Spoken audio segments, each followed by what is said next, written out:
మహాయుడి గురించి స్మరించుకుంటున్నాం. 1891 ఏప్రిల్ 14వ తేదీన బిఆర్ అంబేద్కర్ గారు జన్మించడం జరిగింది.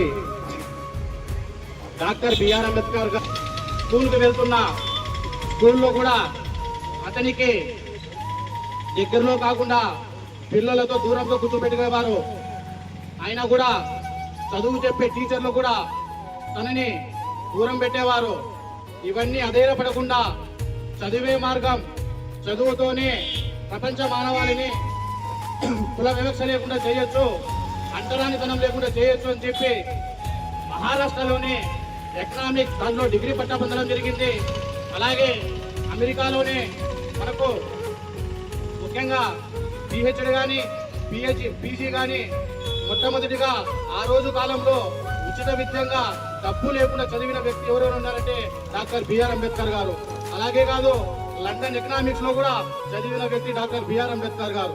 బిఆర్ అంబేద్కర్ గారి గురించి మనం తెలియజుకుంటే ఆయన రాజ్యాంగ నిర్మాత, సామాజిక విప్లవకారుడు, అలాగే రాజకీయ తత్వవేత్త, ఆర్థికవేత్త, అలాగే మనవాడు, మన అందరి వాడు కలిగిన వ్యక్తి డాక్టర్ బిఆర్ అంబేద్కర్. దేశంలోనే మొట్టమొదటి న్యాయశాఖ మంత్రి ఎవరున్నారంటే డాక్టర్ బిఆర్ అంబేద్కర్ గారు. డాక్టర్ బిఆర్ అంబేద్కర్ గారు 21 సంవత్సరాలలోనే ప్రపంచంలో ఉండే అన్ని మతాల గురించి చదివిన వ్యక్తి, ఏకైక వ్యక్తి ఎవరున్నారంటే డాక్టర్ బిఆర్ అంబేద్కర్ గారు. డాక్టర్ బిఆర్ అంబేద్కర్ గారు 54 సబ్జెక్టులలో అత్యున్నత తెలిసిన వ్యక్తి. అతనికి తమిళం, ఇంగ్లీష్, మరాఠీ, గుజరాతీ, ఫ్రాన్స్ ప్రతి ఒక్క భాష కలిగిన వ్యక్తి ఎవరెవరున్నారంటే డాక్టర్ అంబేద్కర్ గారు. ఈ రోజు న్యాయ వ్యవస్థలో పేదవారికి కూడా న్యాయం జరుగుతుంది. ఈ రోజు న్యాయ వ్యవస్థ ఉంది. భారతదేశం ఈ రోజు పేద ప్రజలు కూడా సుఖంగా ఉన్నారంటే దానికి కారణం డాక్టర్ బిఆర్ అంబేద్కర్ గారు. డాక్టర్ బిఆర్ అంబేద్కర్ గారు పడిన కష్టాలు ఈ రోజు ఈ కాలంలో ఎవరు పడలేరు. ఎందుకంటే అతను చిన్నతనం నుంచే పేదరికంతో పుట్టడం రావడం జరిగింది. డాక్టర్ బిఆర్ అంబేద్కర్ గారు అసలుకు విద్యను కూడా అతను చదివించలేకుండా దూరం చేశారు. స్కూల్ కు పోతే నీళ్లు ఇవ్వలేదు, స్కూల్లో అన్నం పెట్టలేదు. అసలు అందరూ విద్యార్థులంతా టేబుల్ మీద కూర్చుంటే ఆయన చదువు కాలంలో డాక్టర్ బిఆర్ అంబేద్కర్ గారు మాత్రం ఎక్కడో ఒక చాప చూసుకొని చదువుకుంటేవాడు. స్కూళ్ళల్లో ఎంతో మంది ఎన్ని టీచర్ ప్రశ్నలు అడిగినా కూడా డాక్టర్ బిఆర్ అంబేద్కర్ గారు సమాధానం తెలిసిన డాక్టర్ బిఆర్ అంబేద్కర్ గారిని స్కూల్లోకి రానిలేదు. ఇవన్నీ అధైర్యపడలేదు, ఇవన్నీ చూసుకోలేదు.